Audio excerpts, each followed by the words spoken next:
Welcome back. In this episode of Best Practice, we're going to cover 4 things. Let's start at the beginning, shall we? With the 4 common causes of back pain, you have to understand a problem before you can solve it.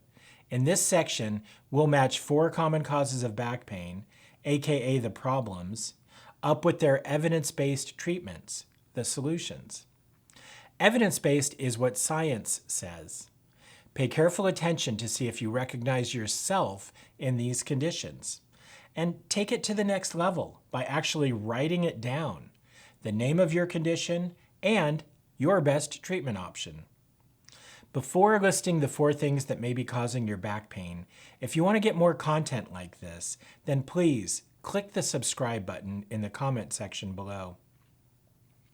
We believe that everyone should get all the information they need to take proper care of their spine and joints. And we are totally committed to providing you that information, but we have to know where to send it. Back pain is nearly always caused by the activation of pain receptors in one or a combination of these 4 things: injured discs, arthritic facet joints, a pinched or inflamed nerve root, often due to a herniated disc, and compression due to spinal canal narrowing, stenosis. The pattern of your back pain is a clue as to what's causing it. I'm going to go through the big 4 again and describe the kind of pain they cause. This time, match yourself to the pattern that sounds the most like you.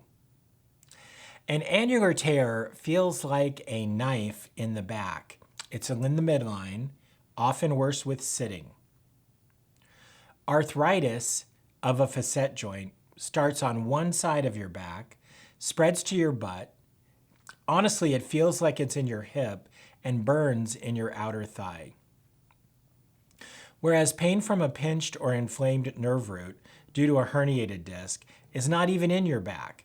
It feels like electricity and runs down your leg, causing numbness and weakness. Finally, stenosis causes pain, heaviness, or numbness in both legs with walking that's relieved by bending. Okay, you got it? Look, when you were a kid in school, you could look up the right answer in the back of your textbook. To look up the right answer for the cause of your back pain, you can find it in the radiologist report of your imaging, your X-ray, bending X-rays, or MRI. Next, we're going to match what's wrong with the right treatment. Spinal surgery works great when the treatment is closely matched to the correct pain generator. For example, RFA, radiofrequency ablation, relieves 80% of pain in 60% of people for an average of 10 months.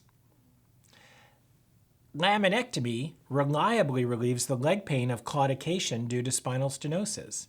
Microdiscectomy stops sciatica cold in its tracks when it's caused by nerve root irritation due to disc herniation.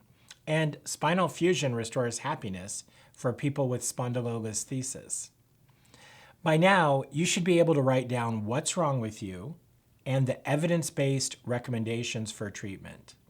In the next section, we'll go over typical pain patterns by cause of pain. But if you need help now, before going on, click the link or scan the QR code. We'll invite you to visit our site and ask you a few clarifying questions, and presto, before you know it, you'll know what's wrong. In addition, in the next section, I'll also warn you why spine surgery does not always work and give you a sense of what to look out for. After that, we'll introduce you to a new approach and development for total spine replacement. Don't miss the next critical segment about back pain here on Best Practice.